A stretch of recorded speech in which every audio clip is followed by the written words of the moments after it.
বাবা একটা কথা কই। বাবা একটা কথা বলি না করতে পারবে না। কি কথা মা? কি বলবি মা? বল। তোমার তো রান্না বান্না করতে কাপড় চোপড় ধুইতে অনেক কষ্ট হয়ে যায়, আমরাও স্কুলে যাই, তোমার খেয়াল রাখা অনেক কষ্ট হয়ে যায়, তাই আমরা দুই বোনে সিদ্ধান্ত নিছি যে তোমার পাশের বাড়ির নাজমা খালারে দিয়া বিয়া করাম। তুমি বাবা না কইরো না। প্লিজ বাবা না করো না। আচ্ছা, তোরা জামাই এই সিদ্ধান্ত নিলি, একটা পর মানুষ এই বাড়িতে আসবে, তোদেরকে যা আপন করে নিবে, তার গ্যারান্টি কি? তোদেরকে তো আপন করে নাও নিতে পারে, তখন কি হবে বলতো? না বাবা, নাজমা খালা অনেক ভালো মানুষ, আমাদেরকে অনেক ভালোবাসে। বাবা তুমি আর না করো না। আচ্ছা, তোরা যেহেতু বলছিস, ওদের যদি ভালো হয় তাহলে তাই হোক। তাহলে বাবা তুমি থাকো, আমরা আসতেছি। ঠিক আছে মা।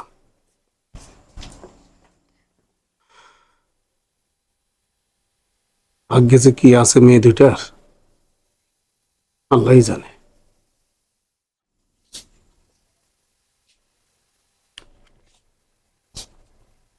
বাবা, ও বাবা, সারাদিন শুধু বই নিয়ে ব্যস্ত থাকো, বইটা একটু রাখো তো, দেখো কাকে নিয়ে আসছি। ঠিক আছে, বস। আপনিও বসেন। নাজমা, তোমারও তো আমি ছোট কাল থেকেই চিনি। তোমারও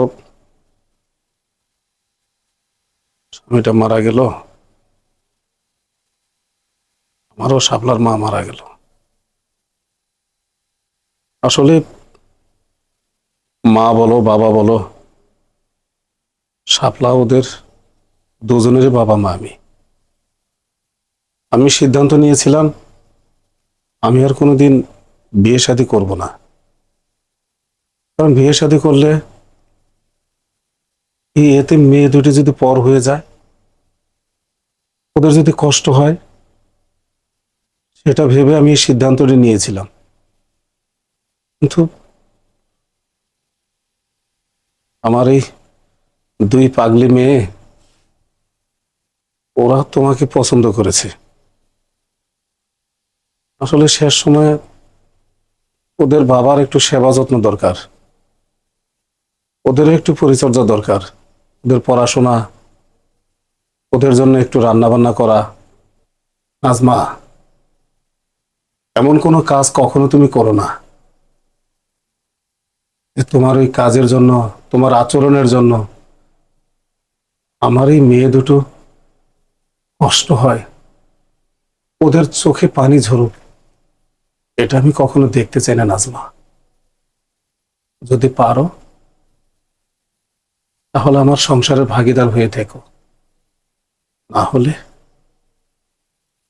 তুমি চলে যেতে পারো, আমার কোনো আপত্তি নেই। আমি যেন আপনার দুই মাইয়ারে আমি আমার নিজের মেয়ের মতো জানি রাখতে পারি, মানুষ করতে পারি, কারণ ওরা আমার পছন্দ করে আনছে। আমি যতটা চেষ্টা করব আমার মায়ের ভালোবাসা দিয়ে ওগো দুইজনে আগলায় রাখার জন্য, আমি যেন দুইজনকেই সুন্দরভাবে রাখতে পারি। আমার জন্য দোয়া করবেন, আমি যিনি মায়ের ভালোবাসা দিয়ে ওগো দুইজনকে আগলায় রাখতে পারি। ইয়া বানিল্লাহ, আল্লাহ তোমাদের সহায় হন। ভাই, নাজমার প্রতি ভরসা রাখেন। নাজমা অনেক ভালো মেয়ে। ভাগ্নি দুইটা নাজমা কাছে থাকলে ভালো থাকবে। আল্লাহ ভরসা ভাই। চলেন কাজীর অফিসে যাই, বিয়ের কাজটা সেরে ফেলাই। আসেন। আচ্ছা, আসো নাজমা।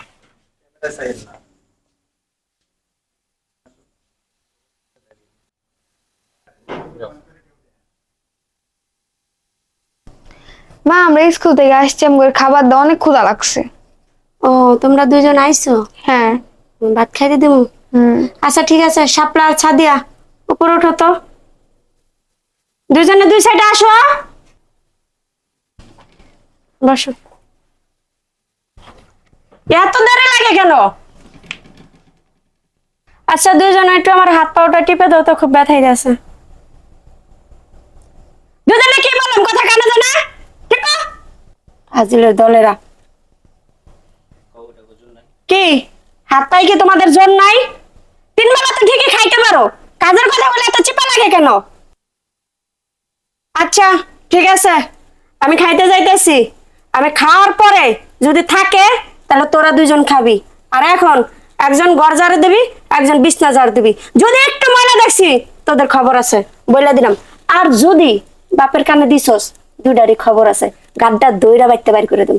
মাথায় জেনে ঠাকে কথা আইছে জ্বালাইবার। শাপলা, বাপের জন্য কি বউ আনলাম, আমাদের যে অত্যাচার করতেছে, সৎ মা সৎ নাই হয়। শোন বোন, বাবার কাছে বলিস না, তাহলে আমাদের মারবে, নইলে পরে খাইতেও দিবে না।